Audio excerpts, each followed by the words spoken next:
Yeah, thanks for having me down. It's been Glad you made the trip. Yeah. Yeah. Up until yesterday, I thought we were going up there. Well, one coming compared to two. I know you got a new baby. Well, not Yeah. new, but it's your first one anyway. Yeah. New enough. Kind of how we got here, how I got here is I met you, heck, golly, it's been 9 years ago almost. Freshman year at USI. 2016 fall. Yeah. Yep. 10 years ago. It's crazy. And so I met you at college, just down the road from here. And, graduated 6 years later. Here we are. Yeah. I picked up my diploma last week. There you go.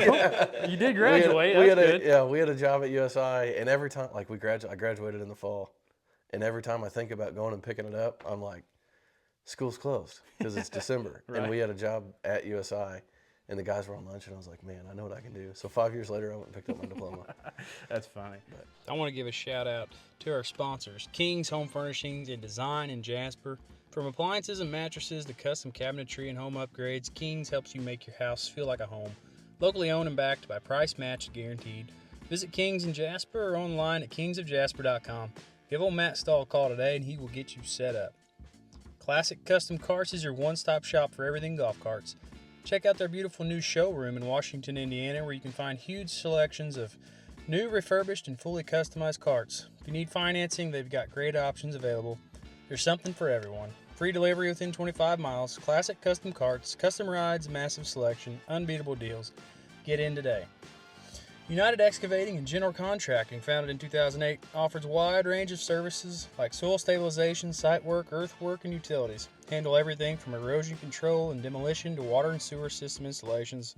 Over 15 years experience and dedicated team, they've successfully completed projects for over 100 clients. For more details, visit their website or call them directly. Support local and shop smart at Hillcrest Feed and Supply in Montgomery. From quality livestock feed and pet supplies to farm and outdoor essentials, Hillcrest has what you need at prices you can trust. Stop by today and see why farmers and families across Daviess County rely on Hillcrest Feed and Supply. If you're from or traveling through Montgomery, Indiana, make sure you stop at Knepp's Amish Country Corner. From fresh baked goods and homemade treats to local meats, cheeses, and everyday essentials, Knepp's has a little bit of everything. Don't miss their weekly lunch specials. Stop in for a perfect, quick, delicious stop. That fish and brisket taco is unbeatable. Knepp's Amish Country Corner, worth the stop every time. So normally what we do, we talk about, or what I do for the podcast is talk about hunts and people killing stuff. Today's a little different. It's a little more informative, I'd say. Talking about the Rocky Mountain Elk Foundation. That's why I got a hold of you, because I knew you were part of it as far as the Evansville chapter and your dad. So Brian and Hunter is your names. Yep. I'll let you kind of tell me a little bit like what you do or why I wanted you on this to advertise a little bit. He's going to know what's way coming more up. than I do. Yeah, so we have a local chapter in Evansville here. It's been around. We started in 1995 was our first year. It was formed in 94. First banquet was in 1995. And basically that's our biggest fundraiser, is our banquet every year. This is going 30 years strong. Yeah, so we've got 31. one coming up in 2 weeks. It's February 28th, so hopefully we'll get this out in time. Yeah. If anybody wants to make reservations for that, rmef.org, right there, fill it out at the bottom of the page. I'll put some links up. So, fair enough. He's super easy. It's a great time. So I'm the co-chairman of that. Steve Herman is he's been around from almost day one. I've been volunteering for probably 28 years now. Wow. Yeah, You're but seasoned at this point. Man, Do they have the Yes. 25-year hat pins Yeah, for you Yeah, guys? for a few years ago. Yeah. that's crazy. So yeah, that's it's a fundraiser, right? That's what Yeah.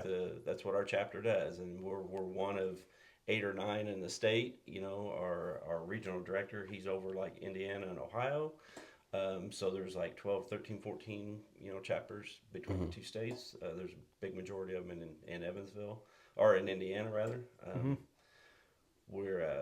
I'll put a feather in our hat. We do pretty well for a non-elk state, like we talked about before this, Yeah. So yeah, that's Well, that's crazy. kinda I didn't realize how long you've actually been doing it. Yeah. Like, I had no idea. But Yeah. so obviously conservation, you have to have money for that. Yep. And that's the whole point of you doing these banquets and stuff, is to raise money. But what for exactly? What is the Rocky Mountain Elk Foundation? What's its principles? What's its goals? What's the future outlook? Kind of summarize it up. Yep. So it was Elk Foundation was born in 1984. like June 26th or whatever it was, Yep. 1984. So 10 years prior to us being around, that's when they all started. You know, they started at grassroots level. You know, they're knocking on doors, trying to have banquets. You know, the first years that they were doing it, I mean, they were scraping by. And these you guys know, are and- out. Were they in Montana? Missoula, Montana. Yeah, that's what I thought. Yeah, that's where headquarters is at. So that's home base, right? That's Mm-hmm. that's where all the offices are and, Right. and everything for that. But with that being said, especially nowadays, there's elk in a lot of states that people don't realize there's elk in. I think I saw there's 28 states that have elk herds in them now, I believe it. which You is know, crazy. People Like, don't think there's elk in Pennsylvania, right? There's Michigan. there's elk in Kentucky, Michigan, there's, Tennessee. Missouri. Oklahoma, Yep. Nebraska, Tennessee. You know, they're trying to. The people in Ohio are begging to get elk in there. I mean, Yeah. if they could swim a river very easily, they'd be there right now. yeah, you're right. Well, why not Indiana? Like, so you're part of these chapters. This is kind of going a little bit ahead. But like, That's all right. is there a possibility ever? Less so now. Yeah, probably not. I mean, you never know. Yeah, you never Now, know. I say that if they get elk in Ohio, I mean, you can't put a fence up, right? Right. So, but real estate is an issue, right? I mean, really, like the biggest possibility of an area that you maybe make a reintroduction to would be like Hoosier National Forest. Close to you. Yeah, there you go. It's right down the road. Put them on base. You know, Yeah, there we go. It's 100 square miles. Man. It'd be perfect. yeah. So that's. I was just Now, curious. there's a lot of like, politics that go Yeah. behind it, and Yeah. which is the biggest reason that they're not in Ohio right now because of CWD and things like that. You can't transport animals across state lines. Right. Yeah. So it has to happen naturally, which is the biggest reason that Ohio doesn't have it right now. Yeah. Like Southeast Ohio has tons of open ground over there, right? Private and public. It's a great place for them to be. They lived there, 100 Yeah. years ago, 150 years ago, whenever it was. Right.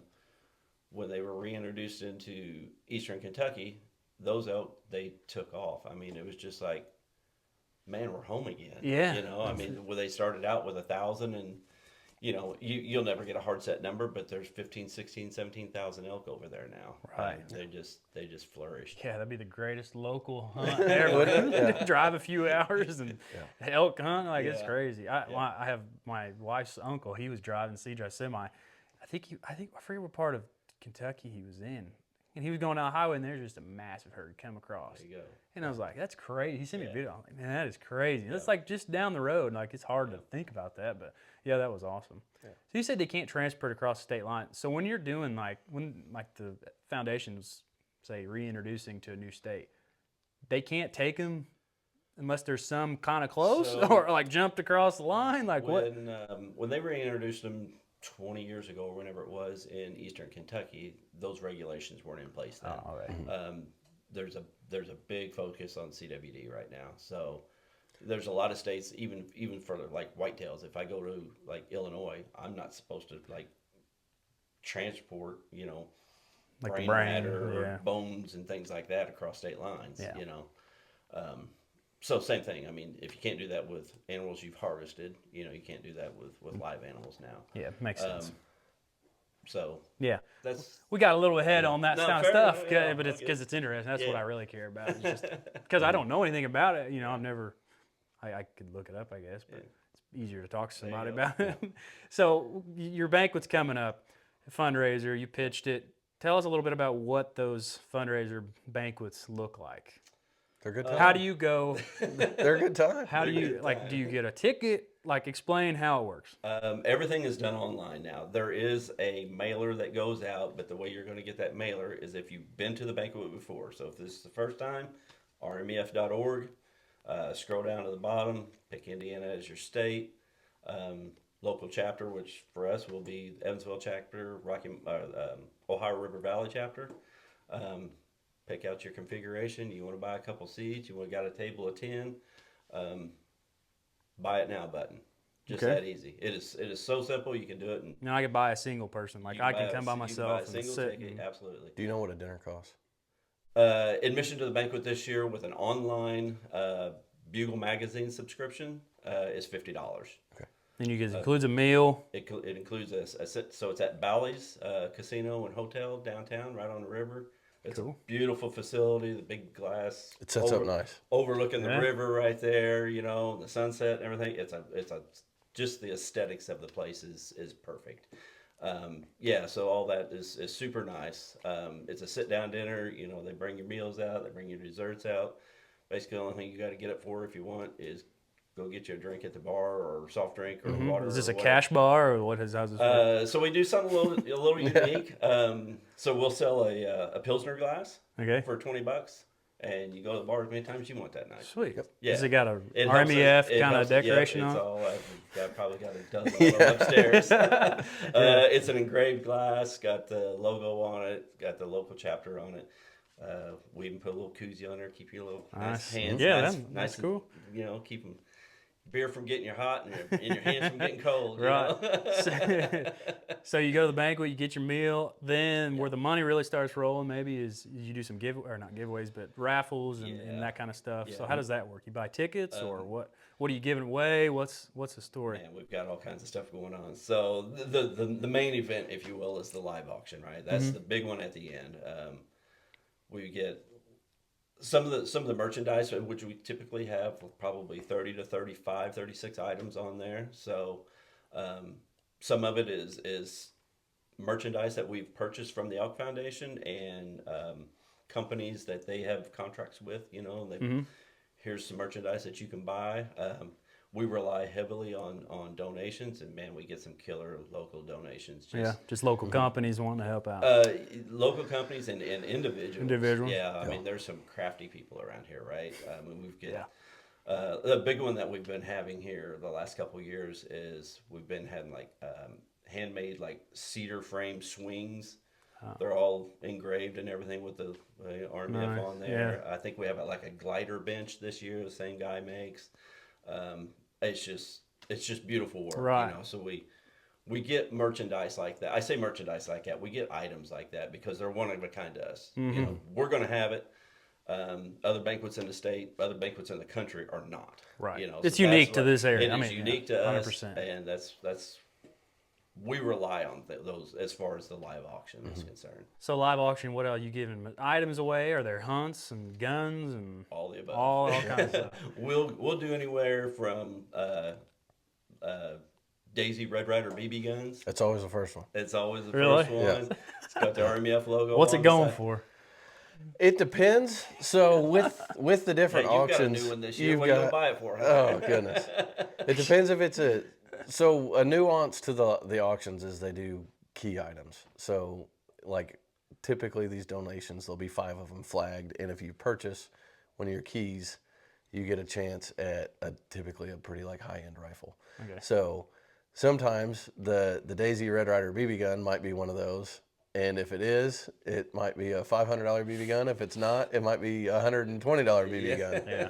So it all kind of depends. Yeah, But some of the other things that they've got on the auction, we'll have, he mentioned sponsorship. So like it might be a custom RMEF like Yeti cooler, or RMEF will have a lot of a couple banquet edition items. So there's always a banquet edition rifle. Yeah. That kind of varies. Sometimes it's kind of a mantle gun. Sometimes it's one you would actually take hunting. Right. I want to say our last big anniversary one, it was a really nice lever action gun.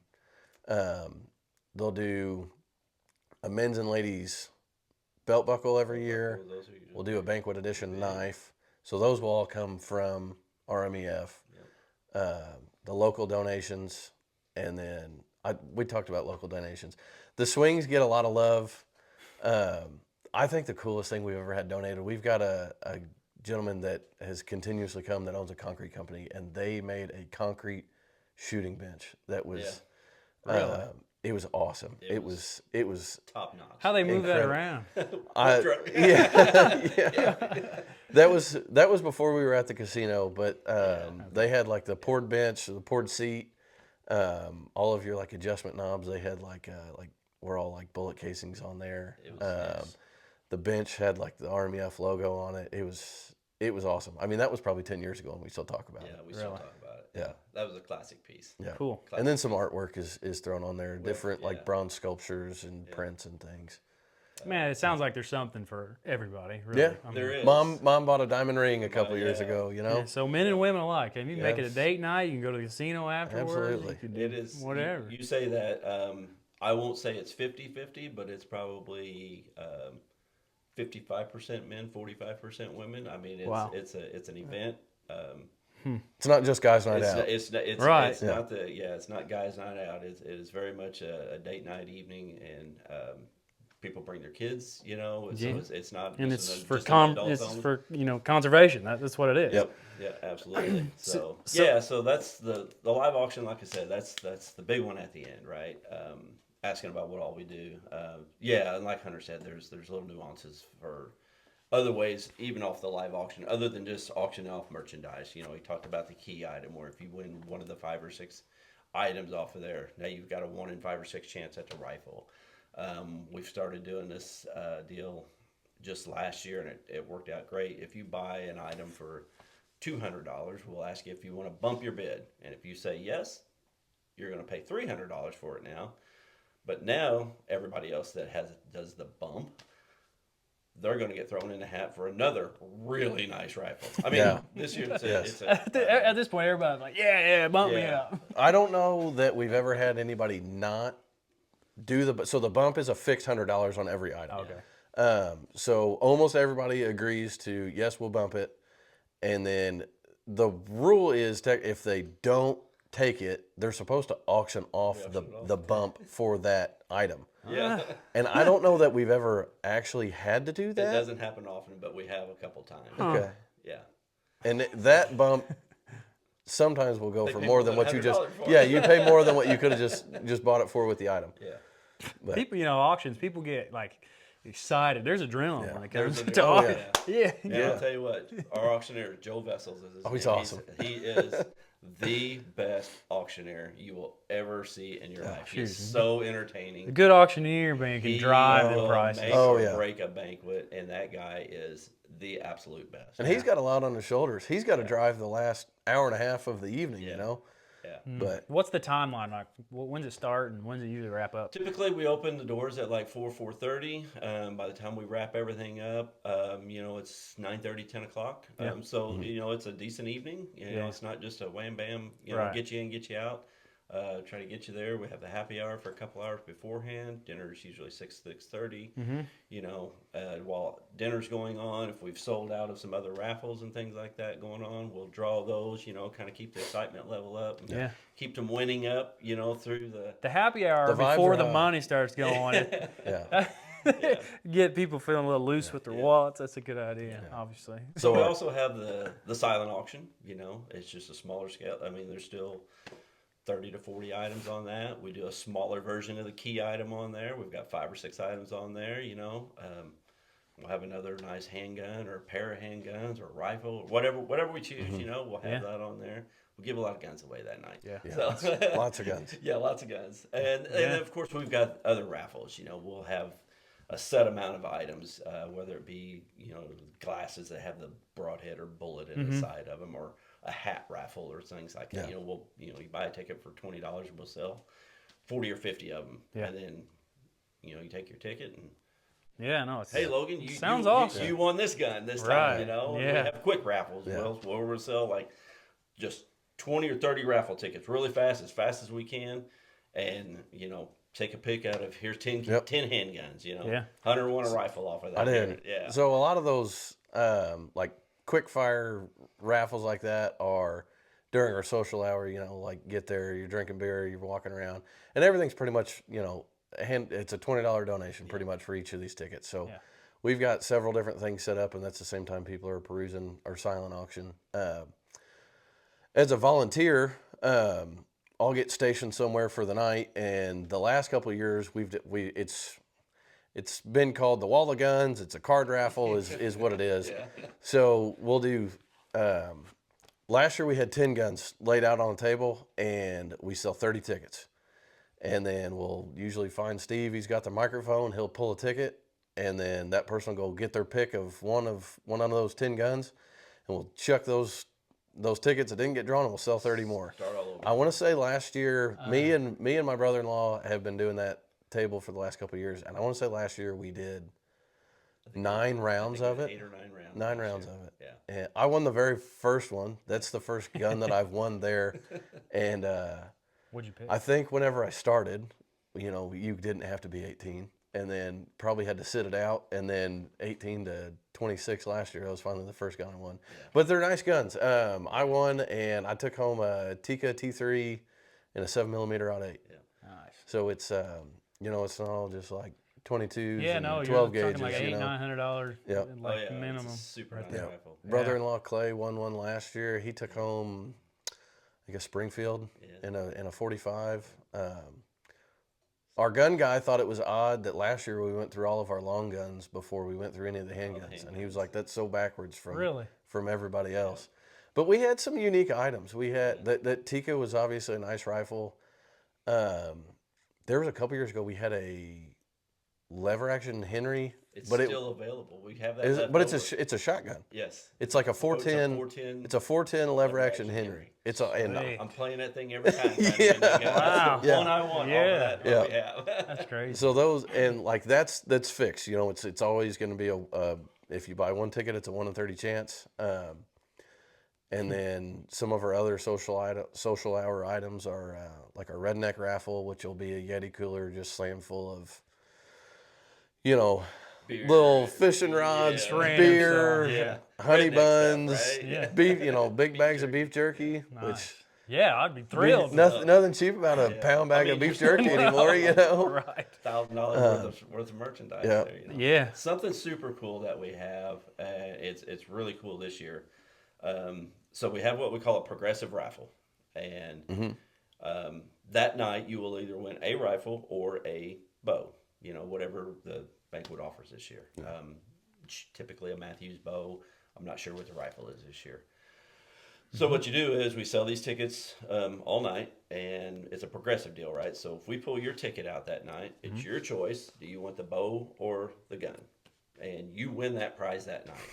But now we take your ticket with about 500 other ones across the country, because all the chapters do this. They take all those winners only, go in there. One from each chapter. One from each chapter, yeah. So at the National Banquet, they'll take and draw another winner out of the winners. That guy wins all expense paid, merchandise, Gear. just gear, all kinds of stuff. Elk hunt. Yeah. Fully guided. And these are like, you're chasing trophy animals. Yeah. We'll get down to it. Yeah. You won the lottery. Yes, yes. The mini lottery. This year's winner came from our banquet. Yep. Really? Yep, absolutely. Sure did. So did he go on the hunt yet? Was it this fall It or will is be. it? It will be for next this fall? coming fall. Nice.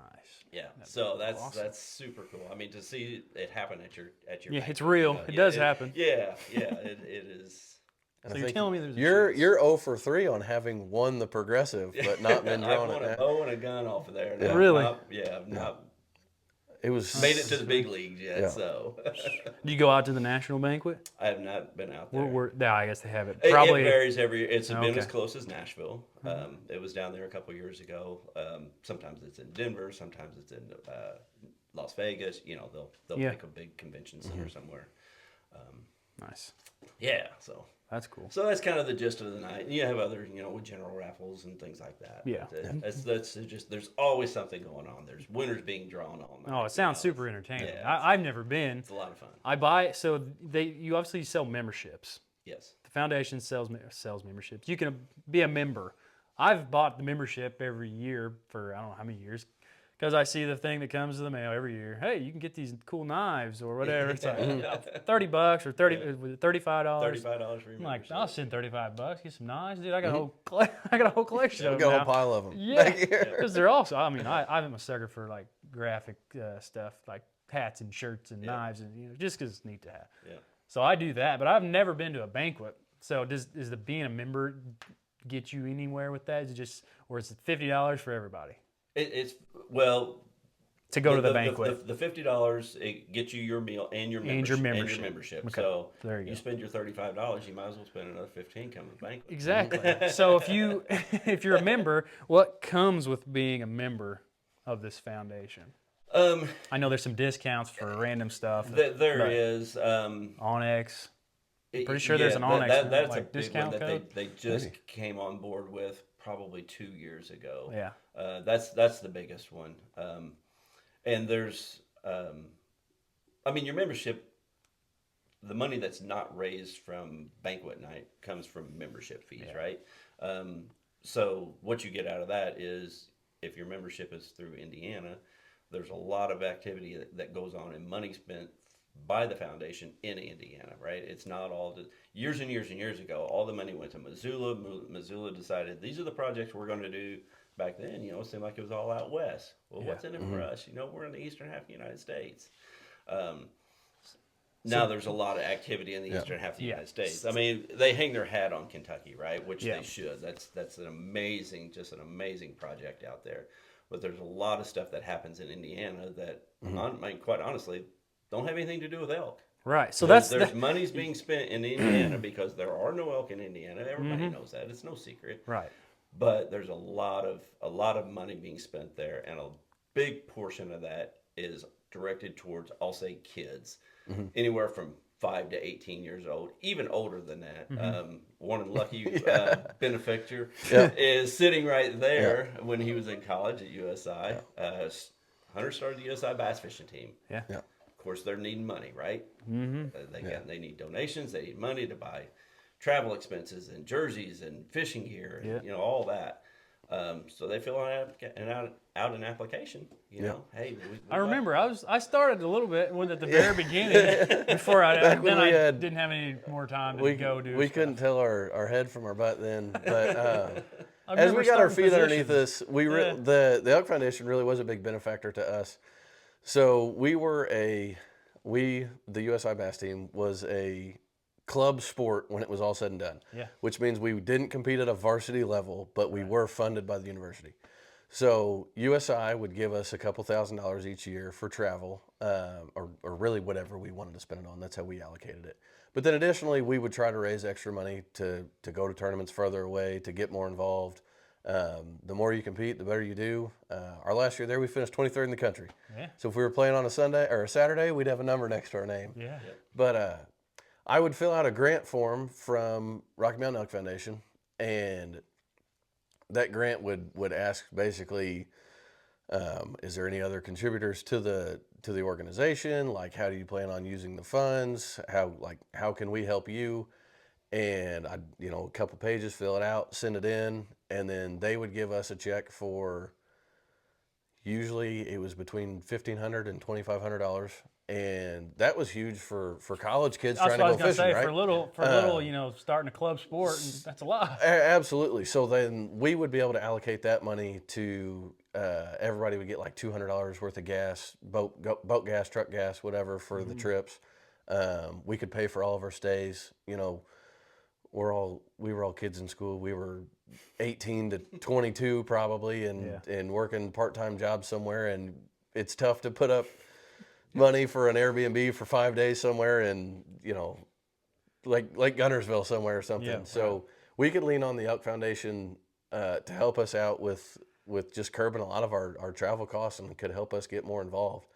Like Dad said, it's usually geared towards kids to some degree. We were probably an older demographic to be benefiting from the program, but in a non-elk state, the money's got to go somewhere. Yeah. Right. So. Yeah. It's outdoors. It's conservation. Exactly. It's all it's all in one thing. It's all together. A portion of it does go out west to their big, we'll call like capital projects, but then a good portion of that does get to stay here locally, and it's awesome seeing local groups reap the rewards of that. I feel like the first one I ever heard about was Castle Archery.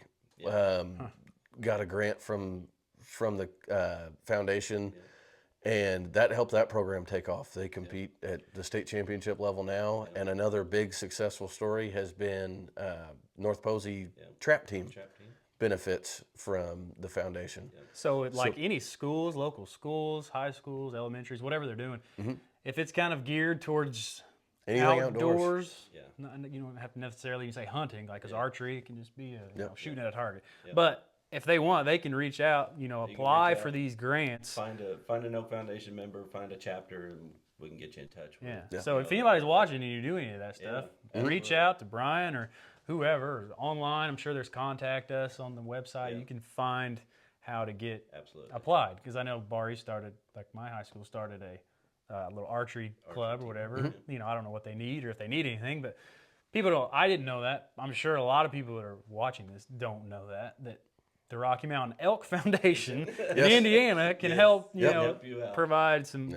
funds for whatever you're doing if it applies to And outdoors I don't and know stuff. the numbers behind it, but as far as we keep referencing us as a non-elk state, we're fairly successful as far as our non-elk chapters go.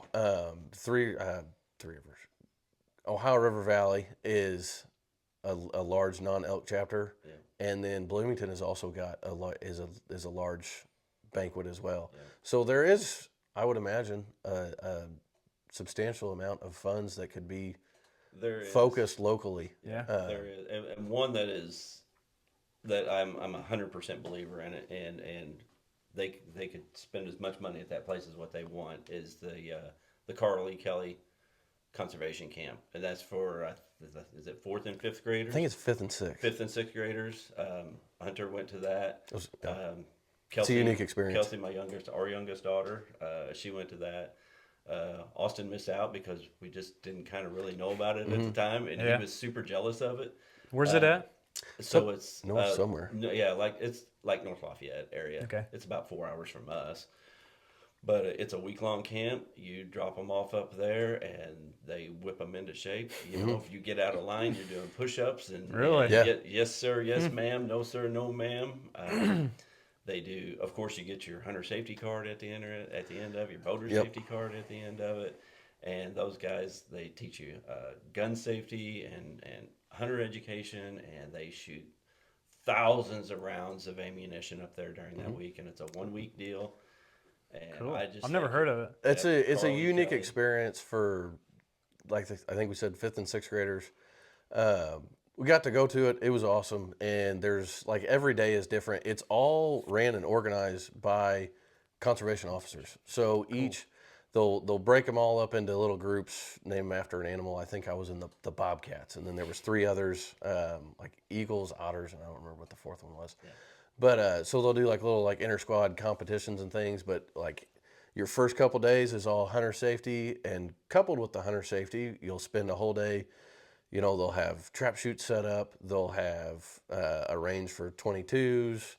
I think and then even like 22 handguns or 22 long rifle. Yeah. And then the next day will be all boater safety. You'll take the boater safety test in the morning, and then after that, it was a big lake day. You know, they take you out. I don't know where it was that we went, but you know, boater safety. Got to ride around like airboats and stuff. It was awesome. So the foundation helps pay for this, or they will big sponsor. Yeah, they're a sponsor of it, right? They're not the sole sponsor of it, but they do make a contribution to it, and I think it's fairly significant. And like I said, as far as I'm concerned, I'm a huge advocate of that. I think it's a great program. I think kids these awesome. Days need that worse than ever. For sure. Worse than ever, it seems like. And there is, like you said, there is some when we say kids these days, like there's a lot of like discipline involved in it. You know, that's like, what I mean. Yeah. Don't wear your hat inside. If you get caught wearing your hat inside, you do push-ups. You know, yes sir, no sir. If you drop that sir, you know, you're doing some push-ups. Wow. Lights out. If you're up, you know, giggling and telling secrets and whatever, like they get you out of bed and it's, you know, whip you into shape. Yeah, that's cool. I'm glad you led to that part, because it's like, Indiana, what do you do with money? Does everything go back out west to like for just specific, you know, elk habitat and land purchasing and, you know, landlock, you know, access points and stuff? But obviously it's not. It is not. And I quite honestly don't know what the percentage is, but I do know that there is a significant amount of dollars that stay in the state. You know, well, that's great. All of that is based off of how do your banquets do. You know, the more successful our banquets are, ours and everybody else's in the state, more money stays in the state. Therefore, more money will go out west, or I say out west, where elk projects are happening. Right. One of the big ones that I was super fortunate to be involved in was in eastern Kentucky about probably going on 3 years ago now. Time gets away from me a little bit. They did an elk relocation within the state, right? Talked about we can't move them across state lines. So we were in the very southeast corner of the state, and there was an area kind of up in the northeast corner by car. It was a hour and a half, 2 hour drive, whatever it was. They did an elk relocation out there, so we got to go out and help catch elk. That was pretty sick. It was crazy. What time of year was it? It was we went. I believe it was in January is when we went out. There were I say calves, but they were just sub 1 year old. It's not like they were newborns, obviously. They caught small bulls, cows, calves. So they bring them in. It's the craziest thing. This company that comes in and actually does the catching, if you will. They're out of South Africa, and they come to the United States, and they actually came up from Texas when they came to eastern Kentucky, where we were at. And so you have a pilot, and you have a mugger and a gunner. Those are the three. That would be awesome. That would be awesome watching this. So the gunner has one job. His job is to fire the net on the, they'll fly the helicopter around, and they'll get one isolated, shoot the net. The mugger literally jumps out of the helicopter and goes down and puts a blindfold and binds the feet on this elk by himself. Wow. These guys are crazy. Yeah. So now we're standing up on the top of the mountain, and kind of like their staging area there. And next thing, helicopter's coming. You can hear it like radar on MASH, if you guys know what that is. Helicopter, right? And next thing you need is you see this elk hanging off this helicopter, flying through the air, and they come down and they just they treat these things better than you would treat your babies. Yeah. And they really do. I mean, it is nothing but care and take care of them. And so that's crazy. It is, they'll sex them, obviously, if it's a young one. They'll take like a little plug of hair samples and things like that. They constantly monitoring heart rate and temperature, and they'll tag them and gather whatever information they can. And then if it's one that they're going to keep, then they'll take and put it into a staging area then, and they'll stage it. And some of them they just let back go again. And what's really kind of cool is if it's a cow, they'll let the cows back, a majority of them, they'll re-release them, but they'll take and put a tracker in it. That way when that cow drops her calves the next year, they know exactly what time that calf hits the ground, the exact location of it, date, time, temperature, everything outside. So, they're gathering that information also. And that was just the coolest experience because, from somebody that's been on the foundation for as long as we've been around, you get to live the mission there, right? Right. You actually get to be a part of what you've been telling everybody that you're all about, right? Yeah. And that was just a super cool experience. No, it that really would be insane. I can show you 1,000 pictures of what we did up there. Yeah, it was neat. It was really neat. So the goal of what you were doing there is, like you said, the CWD has got everybody it's halted the reintroduction, like you said. Like we were told, like Ohio's supposed to be next. Well, then that got shut down. So our loophole or workaround to no reintroduction is expansion. So it's instead of new states, it's spread them out in the states that they're in. More herds in the states. Yes. Yeah. What is the number they get to before you can hunt them? Is there a certain what's the criteria? Okay, Kentucky, now you can get licensed. Like they have tags on, obviously only a few, but what's the stipulation to where it's like, okay, this is a healthy herd, now we can hunt them? Is there a certain number, or what is it? I'm sure there is, and honestly, that's probably a state decision level because there's obviously more elk in eastern Kentucky than what there is in Michigan, right? A non-resident can apply for a tag in Kentucky. A non-resident cannot apply for a tag in Michigan. In fact, I just saw a little clip on Instagram the other day. There was a guy that was 87 years old and had been applying for a Michigan elk tag for 61 years and finally drew it. Wow. Yeah. So what that number is, I honestly can't answer that. I mean, you're not going to take a herd of 100 and give 50 tags out, right? You may give one or two just to kind of raise some money for conservation efforts and things like that in your state. So that is honestly that's a state decision level. Okay, that's a state conservation level, Yes, like the Department of whatever, like our DNR. Exactly. They kind of make that They decision. manage those herds. Yeah. Yeah. Nice. And obviously Kentucky's doing something right. What do they got? They got like 13, 14,000? How many they The got? last I heard, actually was a couple of years ago. They were estimating somewhere around 15,000. Okay. You know, hopefully they haven't had like harsh winters or anything like that, and Yeah. predator, problems have been low. So hopefully that number just keeps growing. Probably worst thing is cars. Yeah. At this point, yeah. You know what I Yeah. mean? Like, yeah, there's Yeah. coyotes and bobcats maybe Yeah. eating like calves, but Right. it's not like bears and wolves and everything else. But yeah, that's pretty cool. Man, it's too bad you can't never come to this state as of now. I mean, I guess, but Yeah. No, but it could just be a 3 or 4 hour drive. Yeah, As yeah. opposed to Which is a as huge opposed to what attraction. we've usually got to do. Because I think you can apply for a tag in Kentucky for like $40 or something. Like it's minimal money. yeah, it's a lottery draw, but you can still try. We've spent worse money than that on a Friday night before, you know. Is Kentucky's application open now? Do you know? Is it open now? I don't know what the Kentucky I'm tag not sure process either. is. Yeah. I need to just start. I mean, I guess that the Roosevelt, what's that? The public land down there, the big park. Daniel Boone? Is it the Boone? Not Roosevelt. The Boone. Daniel Boone is Daniel the big Boone, national forest around like Lake Cumberland area, which is I assume that's where most people would try to have to South hunt Central. them, right? I mean, I thought what else? We were like I said, when we were out there on the relocation, we were in the very southeastern corner out there. Because you got the Appalachian kind of Yes. getting into that area. Yeah. Yeah. Yeah. That's why I was just thinking, like Kentucky. How is there even big public spaces open enough to hunt? Like, unless you got some private, access or whatever. Yeah. I'm sure people sell like their land or like access points or whatever. And a lot of Probably the so. property that they utilize out there is old coal mine ground. Gotcha. So ground that's been reclaimed, old coal mine ground that's out of operation, public land and private land. I mean, you can get like a landowner's tag out there if you buy it, whatever. I'm sure that's a they're- pretty they are- penny. They're super limited, I mean, if you go that route, you're gonna pay for it. Yeah. It is what it is. Right. It's just the nature of the business. But yeah, there's a significant amount of private and public land out there that a guy can draw a tag on and bring that. And I mean, there's people around here that have drawn that tag. I know people, right? So Yeah.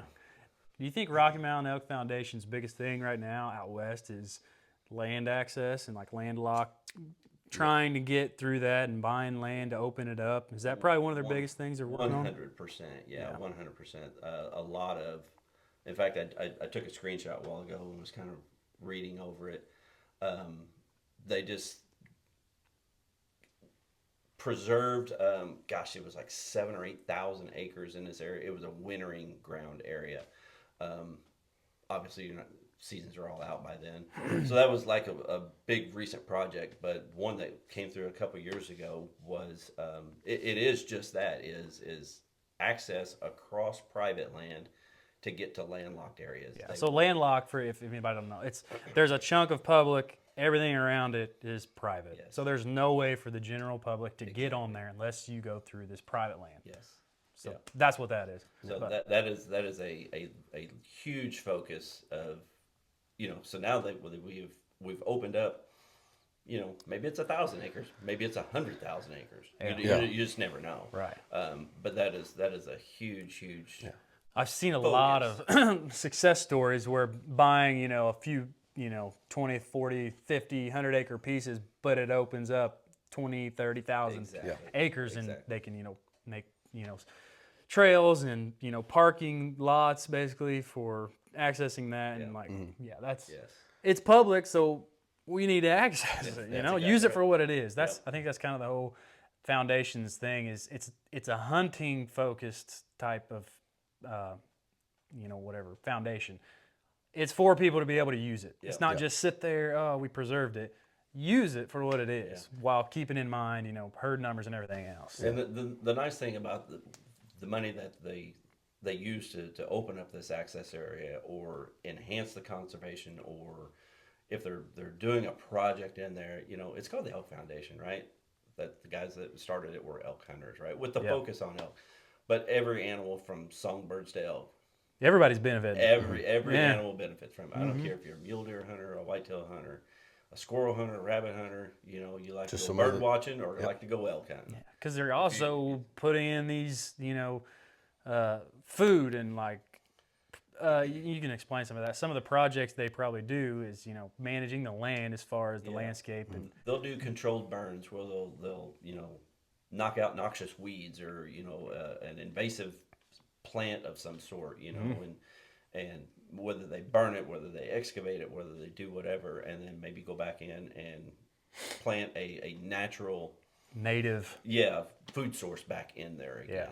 Yeah. So there's projects like that. They'll put water tanks in for water. Because that's a big issue out west in a lot of areas is water. Yeah. It really is. It's a commodity out there, honestly. Yeah. Yeah, water rights and all that stuff. It's a big deal. Absolutely. So, all that stuff. They're just so Yeah. diverse in everything they do, whether it's conservation, education, opening up hunting access areas, purchasing areas. Elk Foundation doesn't own property, right? We may buy a piece from you, but ultimately it's going back to state or federal property. We're just like transitioning. I've seen some like massive front the money. donations, like people that'll die and so some guy in New Mexico, I think, donated like some 90,000 acres or whatever. And it's like insane. It's insane. So something to add on to that, and then a question for you. This number has obviously changed. We talked about being at USI 10 years ago. I had to write like it was a research paper or something, and I wrote it centered around like hunting being conservation and pulled the number from the RMEF website.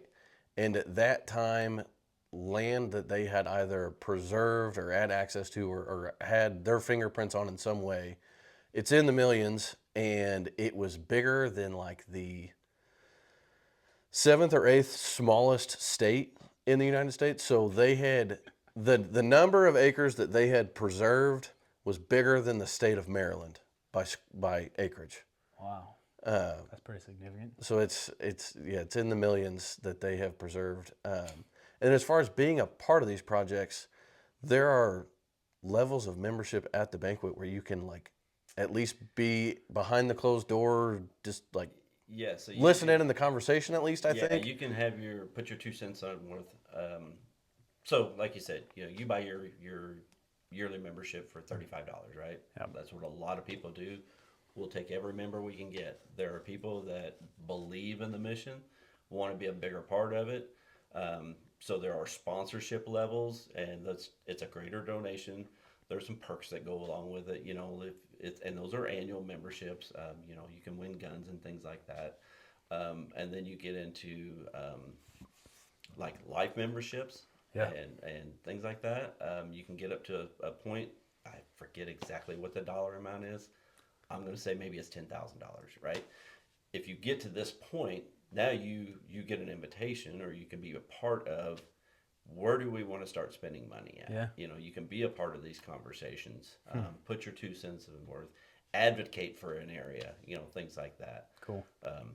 So there are different levels. It's all a matter of, hey, what can you afford, and how great is your passion? Right. Kudos to those people that do. Without them, it doesn't function, right? Yeah, exactly. You have to have, guys like me, guys like you, kind of entry level guys. Yeah.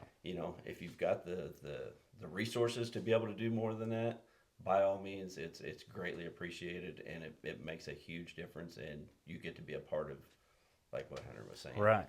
Yeah, no, that's really cool. And it makes me want to go now, because I've never really we've talked about it, but not really what is actually happening. And but now they working and get a little bit of money to play with. Yeah. It's like, well, now you can actually do something. If you want, you get a chance. It's not like you're keeping.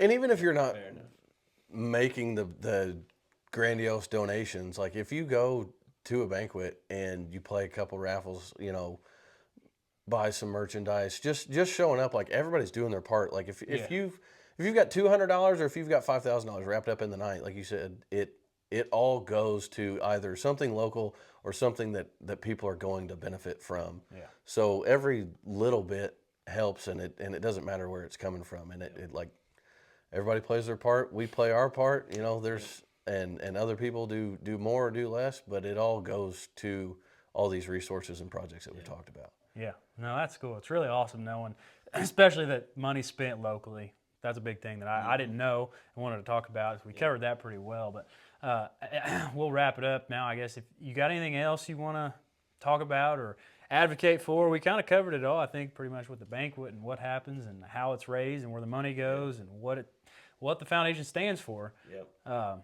So other than buy a membership, come to the banquet, even if it's not the Evansville one. Go to whatever's closest to you. Yeah, there are other ones. Like I said, the easiest thing and the quickest way to do it is rmef.org. Go to the bottom of the page, events. You can see all the events. We actually have a second event. We just started it last year. It's a trap shoot that we have. We'll have a morning session and an afternoon session.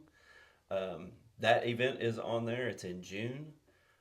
It's a great time. It was the first time we did it last year, and man, did we have fun. Nice. I mean, you go out there and you shoot sounds like your a blast. course, shoot 100 rounds of clay pigeons, shooting trap, different stations. There's, gosh, I don't know, 10 or 15 different stations, and you may shoot 2 at this station, but you may shoot 3 or 4 or 5 at the next station, and man, it's a great time. Have a meal there, and again, all that money, it just goes right back to the mission. That's what it's all about. I just kind of happened into it when they had a booth set up. We had a local sports show here one time. Got to talk to them and got involved, and I'm glad I did. Yeah. It's just I'm glad I did. It got a lot of family on there. We've got my wife, Hunter. He's our middle son, our oldest son, our daughter, son-in-law. I've got cousins on the committee. Yeah. I mean, we're probably a fourth or a third of the Carr clan. The Carrs make up a big portion of the committee, and then it's kind of been ingrained in us. I say us, like me, Austin, and I. Ever since you've been born. Since before that. But like Austin and I, we used to argue over who got to get up early and go to breakfast with Dad and help set up for the banquet.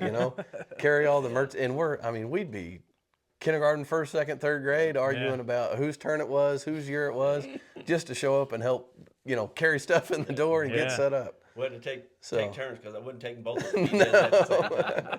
But we've got a great committee. I mean, honestly, we do. It starts with Steve. I mean, he takes a lot of care of a lot of the administration type stuff. Obviously, hugely involved in the night of making sure everything rolls together. Yeah. This is a big event. It's once a year. It is a big event, and we've got, I think there's 34, 36 committee members. It takes every single one of them that night. It doesn't matter if you're working a raffle or a station or just socializing and helping people. People have questions all night, whether you're looking over live auction, silent auction, sitting at the checkout desk up there. I mean, it is a lot of work, and we have a lot of fun. We really do.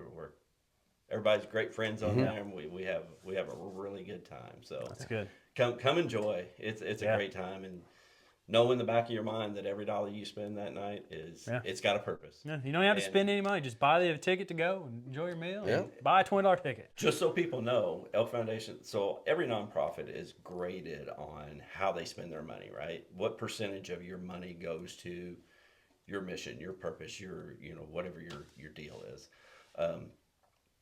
90 to 95 cents out of every dollar. Wow. Goes to the mission. Nice. That's so their administration fees and what they have to pay their people too, right? Whether you're a regional director or you work in merchandising or, the guy that runs they have to pay their people too, Right. But 90 to 95 cents out of every dollar goes towards the mission. Yeah. You mentioned we have 30 committee members, give or take. If our regional director is there, he's the only one at the entire banquet that is on payroll that night. Absolutely. Every single person else is all volunteers. All volunteers. Volunteer. Yeah. Yep. No, that's cool. I got to buy my beer glass just like you do. Well, that's good. We might get $5 off a hat, but other than that, everybody's on the same playing field. Nice. Yeah. No, sounds like a great event, a great foundation and everything it stands for.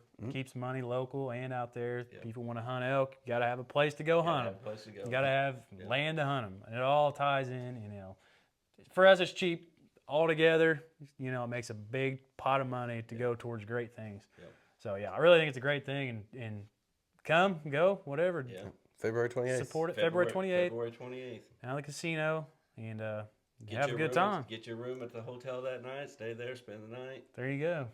All right. Well, appreciate you having me down. You got Appreciate anything? Glad you made it, man. Thank you. Any last words? Thanks, Logan. Speak now or not? I think we covered everything.